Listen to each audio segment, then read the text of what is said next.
Guys, welcome back to my channel Priyamalakar vlogs. Murshidabad diaries part 2-তে তোমরা দেখলে যে প্রথম দিন মুর্শিদাবাদে পৌঁছে হাফ দিনের জন্য আমরা ঠিক কি কি ভিজিটিং পয়েন্টসগুলো কভার করতে পেরেছি। আজকে হচ্ছে ডে 2 আর আজকেও কিন্তু আমরা হাফ দিনই পাচ্ছি, তারপরেই আমরা বেরিয়ে যাব। তো এই হাফ দিনের মধ্যে কত কি কভার করতে হয়েছে সেটাই দেখার। Good morning guys. সকাল সকাল আরও বেশি ভালো লাগে, তার কারণ সামনেই নদী দিয়ে প্রচুর বোট যায়, যেগুলোর দেখতে প্রচণ্ড কেমন একটা কেরালা ফিল আসছে আমার। তার সাথে সাথে প্রচুর পাখি, যেগুলো আমাদের ওখানে দেখা যায় না, যেগুলোর নাম আমি জানি না, বাবা জানে, বাবা ছোটোবেলায় দেখেছে। তো চলো তোমাদেরকে আমি ভিউটা দেখে, এটা সুন্দর নৌকা যাচ্ছে, তোমরা বুঝতে পারবে ঠিক কতটা সুন্দর লাগছে।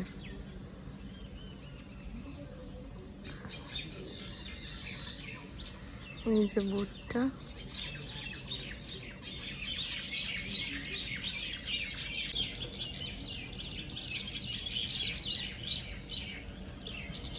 কি পাখি এটা? তাই বাহ, কেমন লাগছে দাদা আপনার? অসাধারণ, দূষণ মুক্ত, প্রচুর অক্সিজেন, চারিদিকে গাছ গাছালি ভর্তি, ফ্রিতে অক্সিজেন নিয়ে নেওয়া, এই আর কি।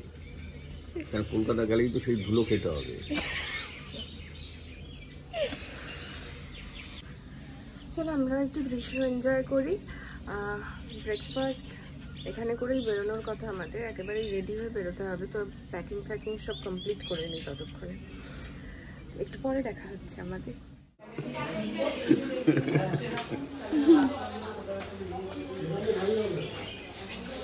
ঠান্ডা লাগছে? ঠান্ডা, খুব ঠান্ডা লাগছে। এই বৃষ্টি হবে না, রাতে বৃষ্টি হয়েছে না রাতে হয়েছে, দিনে হবে না এরকম কোনো কথা নেই। সকালে ওয়েদার এতটা বাজে ছিল না, কালকে ভালো রোদ, আজকেও সকালে রোদ উঠেছিল। আচ্ছা, আমরা এখন কোথায় যাচ্ছি? কাঠগোলা যাচ্ছি।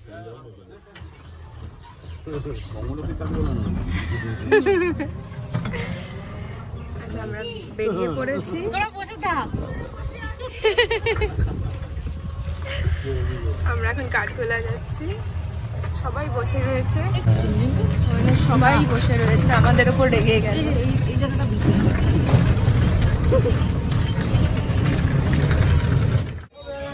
এই যে এটা বাগানবাড়ি ঢোকার এন্ট্রান্স। আর কি সুন্দরভাবে আগেকার দিনে সবকিছু আর্কিটেকচারটাই আলাদা ছিল গো, এখনকার কেমন হয়ে গেছে দেখো। সব আমরা ক্যামেরা বন্দি হয়ে রয়েছি সবাই। তো ভালো একদিকে, কত বড় বাগান, কত বড়, কতটা জায়গা নিয়ে বললো 200। বাগানটা ক্রস করেই এখানে একটা বোর্ড রয়েছে, যেখানে কি কি দেখার মতো জায়গা রয়েছে সেগুলো লেখা রয়েছে। আচ্ছা, এখানে টিকিট কাউন্টার রয়েছে, 30 টাকা করে টিকিট পার হেড। এই হচ্ছে সেই সুড়ঙ্গ পথ, কিন্তু এর ব্যাপারে আমাদের গাইড সব বলে দেবে, চলো শোনা যাক। পিছন দিকে একটা কুয়ো আছে দাদা, এটাকে বলে বাউরি।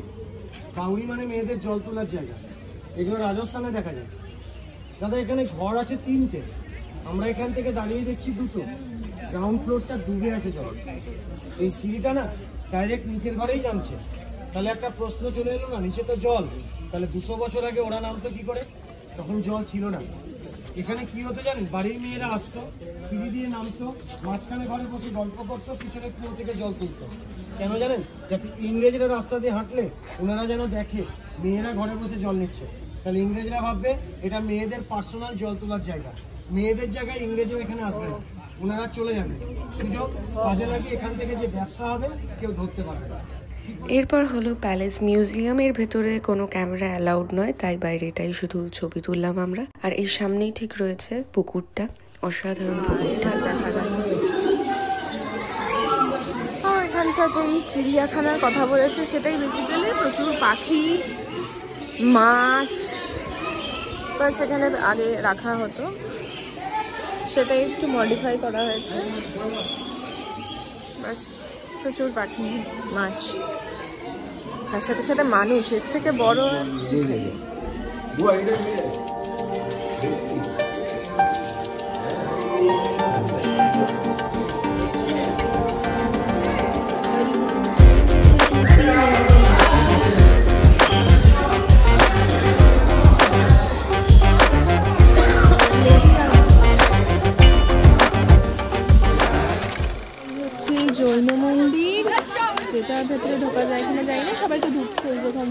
আমরাও ঢুকবো।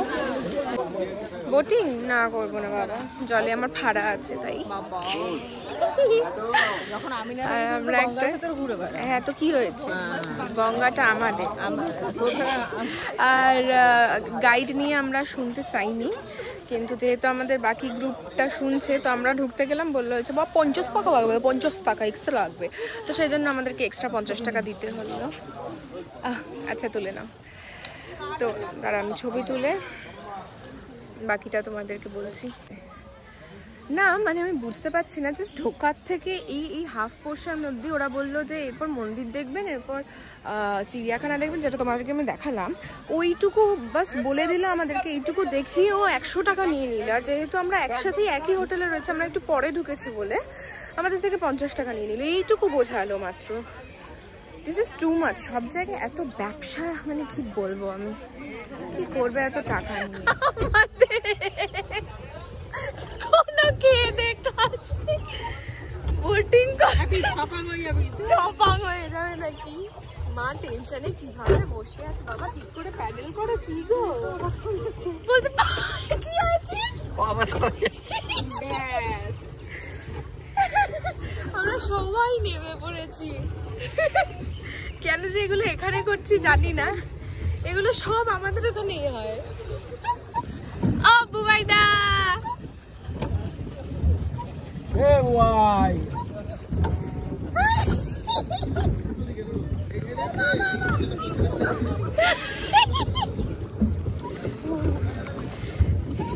কি বাবারে বাবারে করে যাচ্ছে। এই তো আমরা এবার প্রসেসটা জেনে গেছি। হেলান দিয়ে, পেছনে হেলান দিয়ে ভালো করে প্যাডেল করে। বাবা এক্ষুনি তো পা ব্যথা হয়ে যাচ্ছে, পা ব্যথা হয়ে চলে চেঁচাচ্ছি। জামা কাপড় এক্সট্রা নিই আমরা। আস্তে আস্তে ঘোরাও, আস্তে আস্তে ঘোরাও, অত হুট করে জলে ঘোরাতে নেই।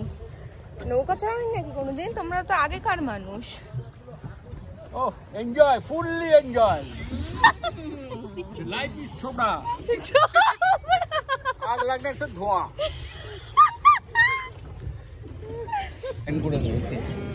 মাও প্যাডেল করছে, এই তো হচ্ছে। এটা এখানে গ্লাস লাগানো ছিল, তো সেটা এখন আর নেই।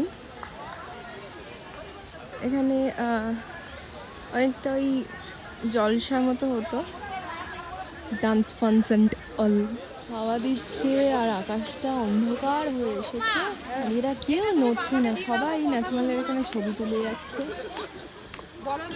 এবার অন্য কোথাও একটা কিছু দেখার চেষ্টা করি, কারণ এখানে দেখার মতো আর কিছুই নেই, সবই দেখ। আমরা জগৎ শেঠের বাড়ি এলাম। এই যে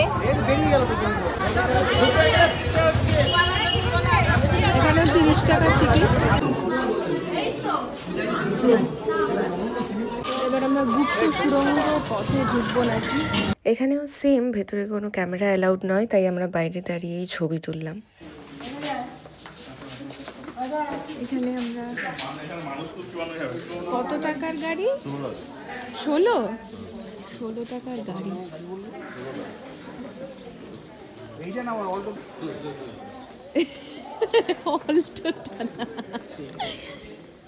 সিরিয়াসলি 16 টাকা?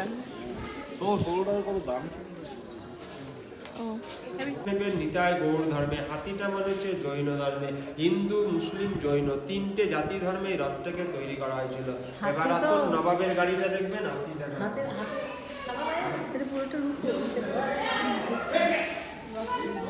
যেতে যাও তাহলে এটা হলো মির্জাফরের বাড়ি, কিন্তু মির্জাফরের নবাব সিরাজকে যে এখানে হত্যা করা হয়েছিল তার কেউ প্রমাণ দিতে পারবে? ফার্স্ট কথা। আর এটা যখন সিরাজের পরে যখন মসনদে মির্জাফর বসে, তখন ও হিরাঝিলে গিয়ে বসে। হিরাঝিল বলে একটা প্রাসাদ ছিল, সেই মসনদেই মির্জাফর রাজত্ব পাওয়ার পরে বসে। আর এটা মির্জাফরের ছেলে মিরনকে দিয়ে দেওয়া হয়। এটা হলো মিরনের বাড়ি। কিন্তু এখনকার লোক চলতি ভাষায় যেটা বলে আমাদেরকে বলতে হয়, নয়তো বলবে যে আমি উল্টো বলছি। সেই জন্য আমাকেও তাদের সঙ্গে তাল মিলিয়ে চলতে হয়। সিরাজের আসল বাড়ি যেটা আপনি দেখছেন হাজারদুয়ারে, এটা সিরাজের বাড়ি নয়। সিরাজের আসল বাড়ি হলো হিরাঝিল। যে প্রাসাদটা ছিল মনসুরগঞ্জে, ওটার নাম হলো হিরাঝিল প্রাসাদ। ওই হিরাঝিল প্রাসাদ হলো সিরাজের বাড়ি। বাল্যকাল সিরাজের ওখানেই কেটেছিল। যে হাজারদুয়ারি এখন দেখছেন ওটা তার 80 বছর পরে বানানো হয়েছিল। ওটা বানিয়েছিল হুমায়ুন শাহ, যার কবর আপনি দেখতে পাবেন সামনে যে 1100 কবর আছে মির্জাফর এবং তার পরিবারবর্গের, সেই কবরের মধ্যে হুমায়ুন শাহর কবর আছে। যে বানিয়েছিল এখনকার যে ইমামবাড়াটা দেখলেন সাদা রঙের বিল্ডিংটা, ওই ইমামবাড়া যে বানিয়েছে, আগের যে ইমামবাড়া ছিল সিরাজদৌল্লার বানানো, ওটা কাঠের ইমামবাড়া, ওটা ছিল মতিঝিল যে প্রাসাদ দেখলেন কালকে ঘসেটি বেগমের। আপনারা তো আর প্রাসাদে ঢোকেননি, সবাই এসে এখন পার্কে ঢুকে যায়। ওখানেও দেখার জায়গা হলো যেটাকে বলা হয় কোম্পানি বাগ। আমি হয়তো ছিলাম না কালকে, ওখানে যেটা দেখার জিনিস সেটা হলো মতিঝিল ঘসেটি বেগমের বাড়ি, যেটাকে বলা হয় কোম্পানি বাগ, যেখানে তখনকার সময়ে ইংরেজরা ওখান থেকে বসে, যেরকম এখন থানা হয়েছে, ওখানে বসে রাজ্যকে শাসন করতে ইংরেজরা। সেই কোম্পানি বাগ হলো মতিঝিলে, যেটাকে ঘসেটি বেগমের বাড়ি বলা হয়। যখন মির্জাফর শাসন ক্ষমতা আসার পরে ঘসেটি বেগমকে বন্দি অবস্থায় ওখানে রেখেছিল সিরাজের মাসি ঘসেটি বেগম। আর সিরাজের কবর হলো গঙ্গার ওপারে। মুর্শিদ কুলিকা বাংলার দ্বিতীয় নবাব হলো নবাব এবং তার পরিবারবর্গের 1100 কবর। এখানে আপনি বর্তমানে তার কবর পাবেন 1160 কবর। ইমামবাড়া বানিয়েছে তার কবর পাবেন। যে এখানে মির্জাফরের কবর পাবেন মিরনের বাদে, মির্জাফরের ছেলের নাম হলো মিরনের কবরই একমাত্র পাটনায়। বাকি সবারই মির্জাফরের এখনকারও যে বংশধর বেঁচে আছে মুর্শিদাবাদে, তাদের কবরও এখানে হয়। নামেই 1100 কবর, 1100 পার হওয়ার পরেও কবর আছে। বলা হয় সেই সময় এনার একটা গোপন রোগ হয়েছিল, লোকে বলে, আমি জানি না, যক্ষা রোগ। ওই গোপন রোগ, যক্ষা রোগকে বলা হয় গোপন রোগ। ওই সিঁড়ির নিচে কবর দেওয়া হয়। তখনকার সময় তাকে আমাদের মতন ডাক্তার ছিল না, বৈদিক হাকিম কবিরা, এরা ওকে কলিজা খাওয়ার নির্দেশ দিয়েছিল। কলিজা খেয়ে তার রোগ নিরাময় হয়েছিল, কিন্তু পরবর্তীতে ওর ওটা নেশায় পরিণত হয় এবং প্রত্যেকদিন প্রজাদের বাচ্চা চুরি করে তাদের কলিজা খেত। যখন নবাব মুর্শিদ কুলিকা এবং তার স্বামী জানতে পারে, তখন ওনাকে এখানে জীবন্ত অবস্থায় জীবদশায় কবর দেওয়া হয়। এই কারণে সিঁড়ির নিচে কবর দেওয়া, যে ওটা হলো নামাজ পড়ার জায়গা। নামাজিরা নামাজ পড়তে যায়, যাদের সিঁড়ি পড়তে গেলে তাদের পদগুলি তার কবরের উপরে পড়ে তার পাপ কিছুটা কম লাগে, সেই জন্যই সিঁড়ির নিচে কবর দেওয়া। মুর্শিদাবাদের দুটো কবর আছে সিঁড়ির নিচে, একটা হলো মুর্শিদ কুলিকা আর একটা হলো ওনার মেয়ের। যদি কাসিম বাজার যান, কাসিম বাজারে দাসদের কবর আছে, অলম দাসদের কবর আছে, ইংরেজদের কবর আছে। ভিড়েই হাত পা চোখ মুখ ধুয়ে খেতে বসে গেছে, বেশি দেরি না করে কেউ। লাঞ্চে কি আছে? ভাত, ডাল, বেগুন ভাজা আর মাটন। চলো আমরা রেডি, প্যাকিং ডান, বেরিয়ে পড়ছি। 4:30 বেজে গেছে, আমাদের 5:20 মনে হয় ট্রেন। সবাই রেডি টোটোতে বসে।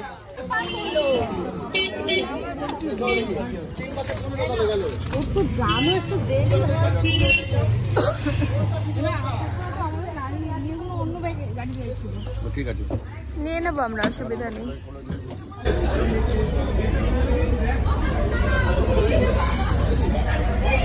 লাইন চেক হচ্ছে। আমরা তো ভেবেছিলাম আমরা উঠতেই পারবো না, এত লোক। আর এখানে হার্ডলি 1 মিনিট দাঁড়ায়, হাতে গোনে 1 মিনিট। যাক, উঠতে পেরেছি। এবার যাই, বাড়ি যাই। আর একটু বেশি ঘুরলে ভালো হতো, বাট সময় নেই।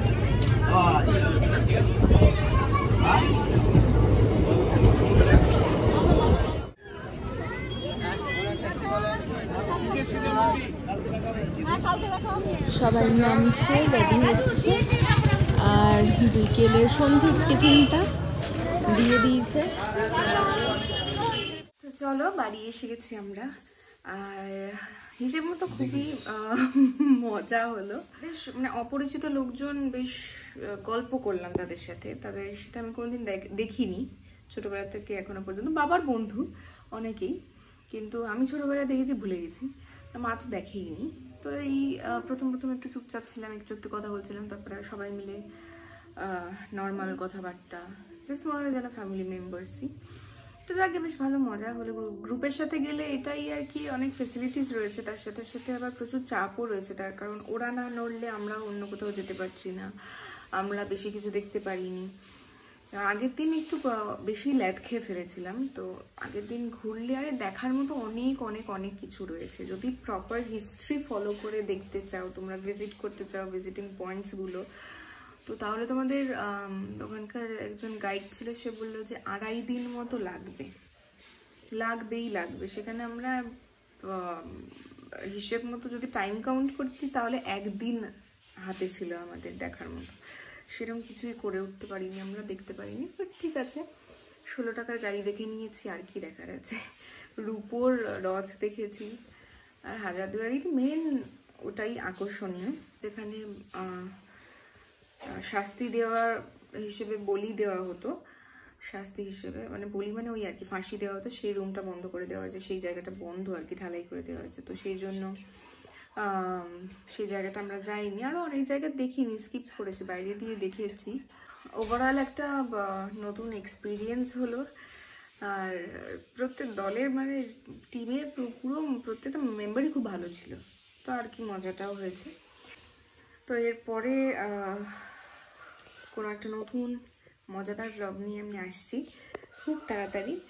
তো এই ব্লগটা ভালো লাগলে অবশ্যই লাইক করো, কমেন্ট করো আর শেয়ার করো। আর মুর্শিদাবাদে যারা থাকো তারা অবশ্যই কি কি মিস করেছি আমি সেগুলো কমেন্টে লিখে দিও। নেক্সট টাইম গেলে অবশ্যই সেগুলো দেখে আসবো।